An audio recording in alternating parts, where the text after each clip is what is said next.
Hay un sendero que sale de Leadville, Colorado, elevado como un ferrocarril en terraplenes altos. Conduce a lo que queda de Oro City, un auténtico pueblo fantasma de la década de 1860 de la época de la fiebre del oro. La naturaleza elevada del sendero permite a los visitantes mirar hacia abajo a cabañas en ruinas, almacenes, tiendas y salones, aunque, sin un guía, podría ser difícil distinguir qué era qué. Pero si estás dispuesto, hay otro sitio más arriba en las colinas. Tampoco queda que no hay mapas publicados recientes que lo marquen. Tienes que dejar completamente el sendero y caminar entre los pinos durante aproximadamente una milla. Las colinas se cierran a ambos lados durante un tramo, pero eventualmente se alejan para revelar un valle aún más pequeño con un arroyo serpenteando. La gente que una vez vivió aquí llamaba al lugar Sirlito. Realmente no queda mucho que ver. Algunas tablas ásperas se aferran unas a otras como viejos borrachos, tambaleándose fuera de un bar. Piedras grises alineadas que podrían haber soportado una estructura y otras esparcidas en círculos que podrían haber calentado a pioneros así como a excursionistas de las tierras del este. Pero el tiempo y el asalto incesante de la naturaleza han desgastado, soplado o lavado la mayoría de los patrones, de modo que uno podría pasar y confundirlo con cualquier otro valle de montaña. Aún así, hay lugares donde esas fuerzas han fracasado en barrer los restos desecados de la memoria. Deambula por este pequeño valle un rato, y tendrás la sensación de que Sirlito es uno de esos lugares.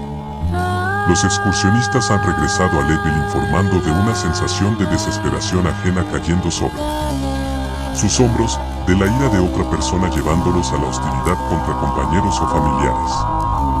Por lo general, un lugar embrujado atrae a visitantes curiosos que alimentan la economía local. Sirlito está apartada en el bosque como un abuelo demente y ensuciado por el excremento, guardado en el desván.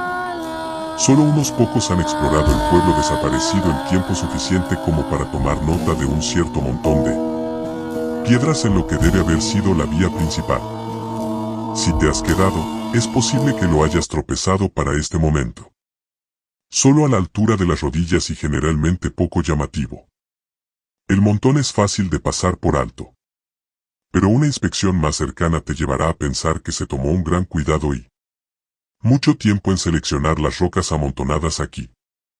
Aunque varían en tamaño, desde el de una pelota de golf hasta el de la cabeza de una persona, todas las piedras parecen tener una cosa en común, un lado que se asemeja sorprendentemente a un rostro humano. Lo más curioso de todo es que, no importa cuán detallados y precisos sean los otros rasgos faciales, los ojos son siempre un par de X. Si eres escéptico, dirás que las piedras serán un pasatiempo de algún solitario buscador. El resultado de intentos repetidos de producir algo artístico.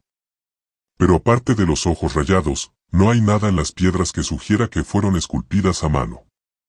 Parecería que fueron seleccionadas debido a su forma natural y llevadas a este lugar por alguna razón inexplicable.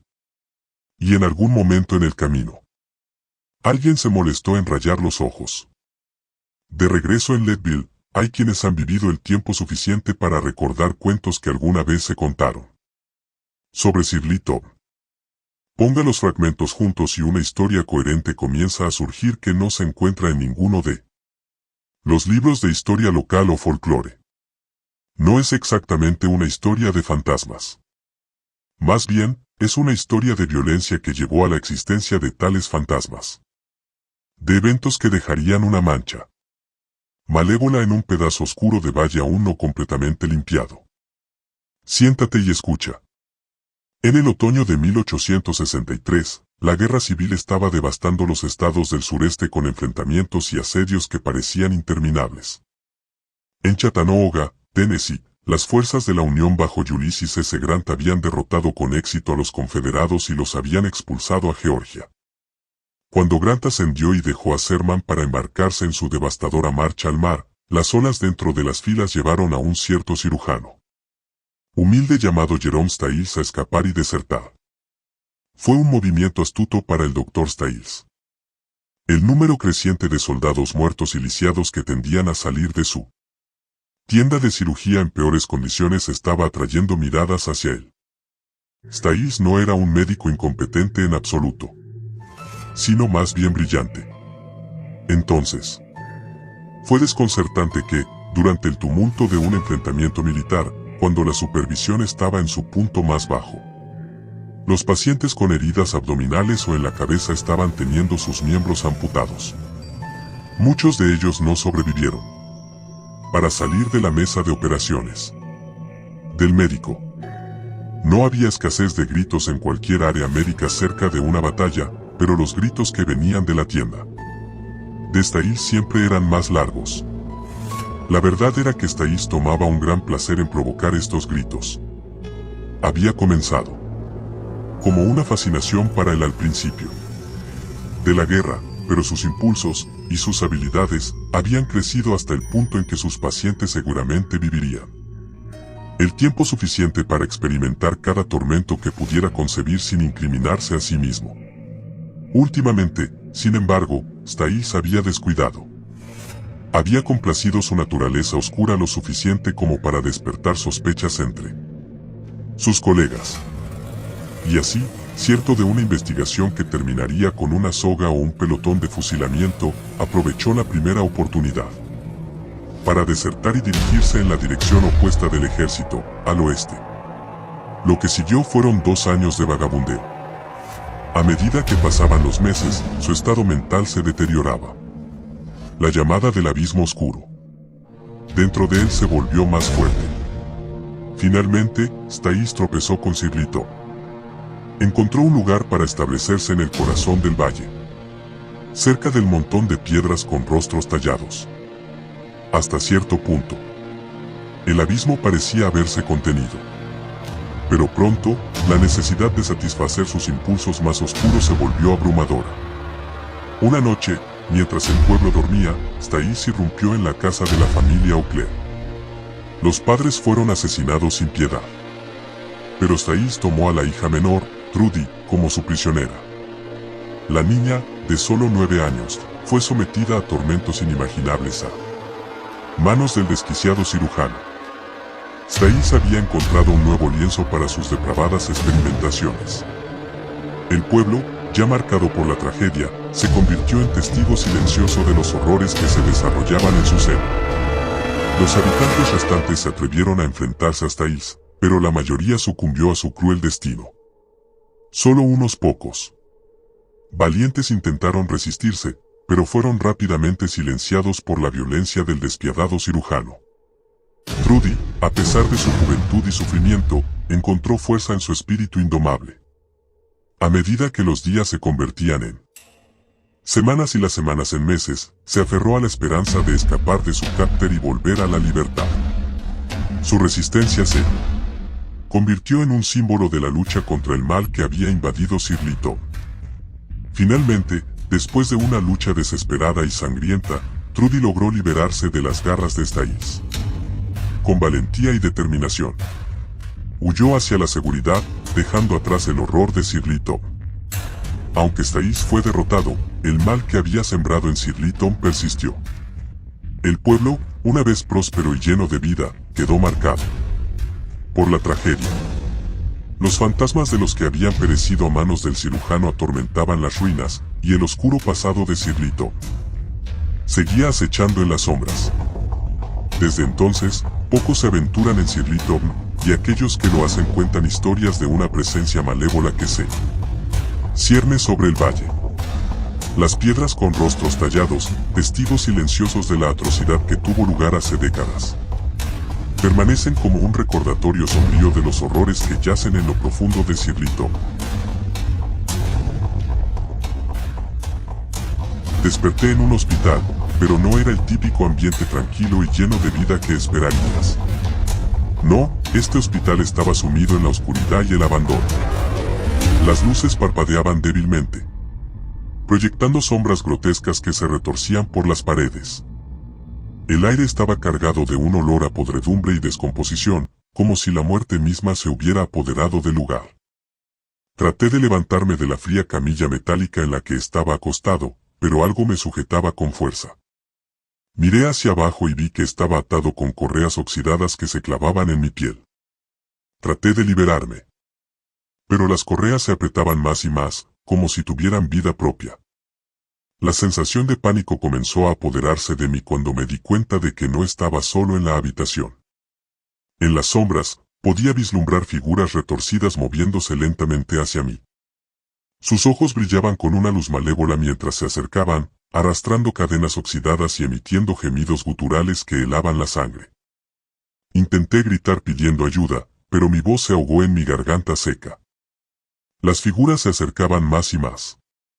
Y pude ver que no eran humanas. Eran monstruos retorcidos y deformes, con extremidades retorcidas. Y caras desfiguradas que parecían haber sido arrancadas de una pesadilla. Traté desesperadamente de liberarme de las correas, pero era inútil. Los monstruos se abalanzaron sobre mí, arrancando trozos de mi carne con sus garras afiladas y devorándome vivo mientras yo gritaba en agonía. El dolor era insoportable, pero no podía hacer nada más que rendirme a mi terrible destino. En ese mundo abandonado y oscuro, me convertí en poco más que una comida para las abominaciones que moraban en sus sombras. Condenado a sufrir por toda la eternidad en un tormento indescriptible. Necesito salir. Las paredes, barras de refuerzo retorcidas y concreto agrietado, parecen extenderse. Para siempre. No puedo recordar dónde estoy, cómo llegué aquí, ni siquiera puedo recordar mi apellido. Todo lo que sé es que si salgo, viviré. Si no lo hago, necesito salir. Puedo oírlo detrás de mí, esa risa maldita que resuena por el pasillo. Oh Dios, viene por mí. Una salida, a la derecha.